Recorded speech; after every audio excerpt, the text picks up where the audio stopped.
دوستو ہم تمام مسلمان ہیں، ہماری ذمہ داری قرآن مجید کے تئیں یہ بنتی ہے کہ ہم قرآن مجید کو پڑھنے کا کام کریں۔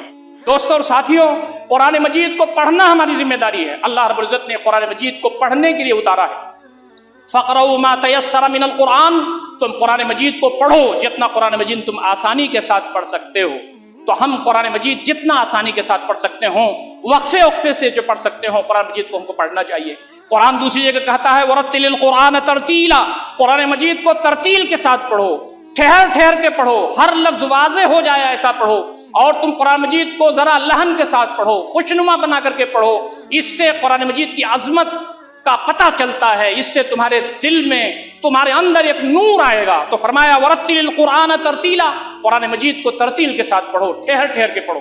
دوستو اور ساتھیوں، نبی اکرم صلی اللہ علیہ وسلم نے ایک جگہ ارشاد فرمایا اقرأوا القرآن، قرآن مجید کو پڑھا کرو، فَإِنَّهُ يَأْتِي يَوْمَ الْقِيَامَةِ شَفِيعًا لِأَصْحَابِهِ، یہ قرآن مجید قیامت کے دن اپنے پڑھنے والے کے لیے شفاعت کرنے والا آئے گا۔ دوستو، نبی اکرم صلی اللہ علیہ وسلم نے ایک دوسری حدیث میں فرمایا القرآن والصیام یشفعان للعبد، یہ جو ہم روزہ رکھتے ہیں یہ بھی، اور قرآن مجید جو ہم پڑھتے ہیں یہ ہمارے لیے قیامت کے دن شفاعت بنیں گے۔ تو ہم تمام کو اگر نبی اکرم صلی اللہ علیہ وسلم کی شفاعت چاہیے اور قرآن مجید کی شفاعت چاہیے تو قرآن مجید کو اہتمام کے ساتھ ہمارا پڑھنا چاہیے۔ ان قرآن الفجر کان مشہودا، قرآن مجید کو فجر میں پڑھنا یہ اللہ رب العزت کی یہاں گواہی دینے والا ہے۔ قرآن مجید کے ساتھ ہمارا رویہ بہتر ہونا چاہیے۔ نبی اکرم صلی اللہ علیہ وسلم فرمایا قرآن مجید کے ایک حرف پر 10 نیکیاں ہیں۔ الف لام میم ایک حرف نہیں ہے، الالف حرف واللام حرف والمیم حرف، یہ جو الف اور لام میم ہے یہ 3 حرف ہیں۔ جس نے الف لام میم پڑھ لیا اس کو 30 نیکیاں مل گئیں۔ آپ اندازہ کیجئے قرآن مجید کی عظمت کا کیا حال ہے کہ اس کا پڑھنا بھی کار ثواب ہے۔ اللہ رب العزت کے کلمات ہے، اس کی بات ہے جس کو ہم دہراتے ہیں۔ نبی اکرم صلی اللہ علیہ وسلم فرماتے ہیں یقال لصاحب القرآن یوم القیامہ، قرآن مجید جو پڑھتا ہے اس سے قیامت کے دن کہا جائے گا اقرا ورتقِ، پڑھتا جا اور چڑھتا جا، جنت کے مجارج طے کرتا جا۔ ورتل کما کان ترتلہ فی الدنیا، اور اس کو تم ٹھہر کے پڑھو جیسے تم دنیا میں اس کو ٹھہر کے پڑھتے تھے۔ وَإِنَّ مَنزِلَكَ عِنْدَ آخِرِ آیَةٍ تَقْرَؤُهَا، تمہارا ٹھکانہ فردوس میں وہ آخری منزل ہوگی جہاں تمہاری آخری آیت ہوگی۔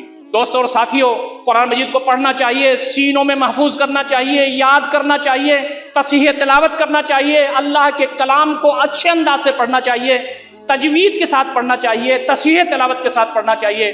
یہ ہمارے اوپر ذمہ داری ہے، یہ قرآن مجید آ کر کے ہم کو یاد دلاتا ہے۔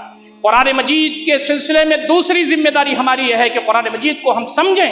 یہ قرآن مجید صرف تلاوت کے لیے نہیں آیا ہے، یہ قرآن مجید صرف قرآن پر قرآن ختم کرنے کے لیے نہیں آیا ہے، بلکہ اس کے ساتھ ساتھ قرآن مجید سمجھنے کے لیے آیا ہے۔ لقد یسرنا القرآن للذکر فہل من مدکر، ہم نے قرآن مجید کو آسان کر دیا ہے یاد دہانی کے لیے۔ ہے کوئی یاد دہانی کرنے والا؟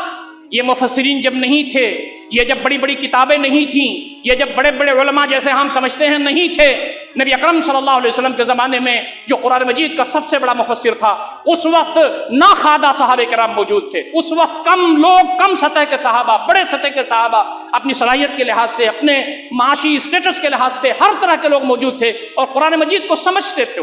اپنی استطاعت کے لحاظ سے، اپنی سمجھ کے لحاظ سے، اپنی کیپیسٹی کے لحاظ سے، ایک شخص جو ناخوادہ ہے اس کے اندر بھی اللہ نے سمجھ رکھی ہے، وہ کوشش کرے قرآن مجید سنے، قرآن مجید کے ترجمے سنے اور اس پہ غور کرنے کی کوشش کرے۔ اللہ رب العزت نے عقل دیا ہے، سمجھ دیا ہے، سوچنے سمجھنے کی صلاحیت دی ہے، تو فرمایا لقد یسرنا القرآن للذکر فہل من مدکر، ہم نے قرآن مجید کو آسان کر دیا ہے یاد دہانی کے لیے۔ ہے کوئی یاد دہانی حاصل کرنے والا؟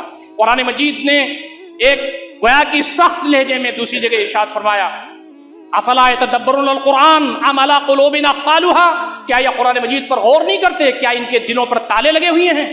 جو قرآن پر غور نہیں کرتا، جو قرآن کو سمجھتا نہیں، اس کی گہرائیوں میں جاتا نہیں، اس کے موتی کو نکالتا نہیں ہے، اس کے لال و گہر کو حاصل کرنے کی فکر نہیں کرتا، اس کے بارے میں اللہ رب العزت فرماتے ہیں کہ گویا ان کے دلوں پر تالے لگے ہوئے ہیں۔ یہ قرآن مجید سمجھنے کے لیے آیا ہے، غور و فکر کرنے کے لیے آیا ہے۔